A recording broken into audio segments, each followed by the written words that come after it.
Honestly, the ones that I won't forget are the ones that aren't brought to justice. Wow.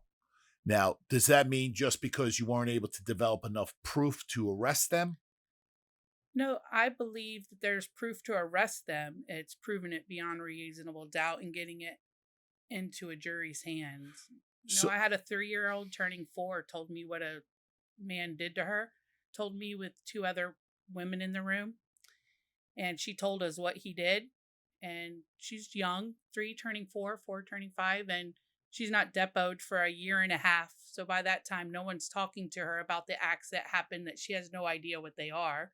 So now she's 5 years old. Parents are waiting for justice. The child goes in for a deposition.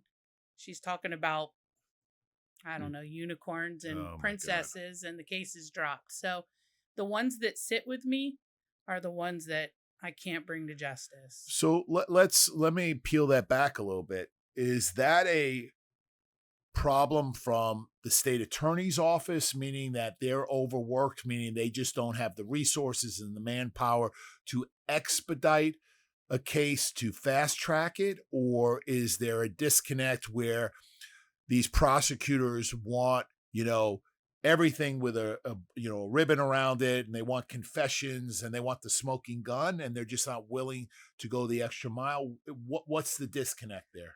Well, law enforcement has probable cause, right? We have probable cause to arrest someone. And in the courts, the prosecutors, they need to believe in a case and need to know that the person did it with beyond reasonable doubt before they bring it to trial. I think the disconnect is between the officer's reasonable doubt, or I'm sorry, the officer's probable cause and the prosecutor's reasonable doubt. But you also now have a defense side that can delay things. They know that it's a 3-year-old victim. Know if we are delaying things and things aren't happening quickly, that child's going to eventually, you know, when you're 3 years old, when you're 5 years old, when you're 8 years old, when you're 10 years old, and you don't understand sexual acts, it's hard to explain that and be credible as knowing what you're talking about, Right. that something happened to you. So Mm. I don't think it's any one things to blame. I don't think it's one person's or one system's. I think there's a lot of failures. You know, suspects have the right to speedy trial, but victims don't have the right to Yeah, I speedy mean, the trial. cases And sometimes languish. And just like you said, a year later, the recollection of a 3-year-old is almost going to be impossible.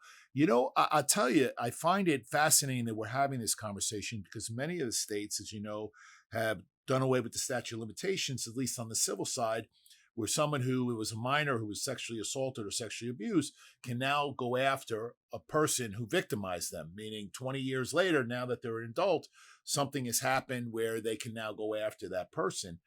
Um, I find it interesting because the experts will say that a 3 or 4 or 5-year-old may be able to suppress, or they'll just go on with their lives. And then there'll be a triggering event, maybe in their adult life, where they are in discourse or they're rebelling or something. And they go to therapy, and all of a sudden it comes out where they relive this trauma when they were 3 or 4 or 5 years old. And so it's interesting because the sad part and the tragic part is like a case you said where a 3 or 4-year-old has clearly been victimized. You know, that trauma at some point may rear its ugly head again in their lives. absolutely, we've seen that. So that child doesn't know that those acts are bad at 3 and 4 years old. So they're not thinking about them. And families are encouraged not to talk to the child about the case, to kind of just let it be so they don't look like they have been tampering with their testimony. But now when that child becomes older and that same child starts having a sexual relationship with somebody and she's does those acts again, it now brings back those Right. memories back to that child's memory.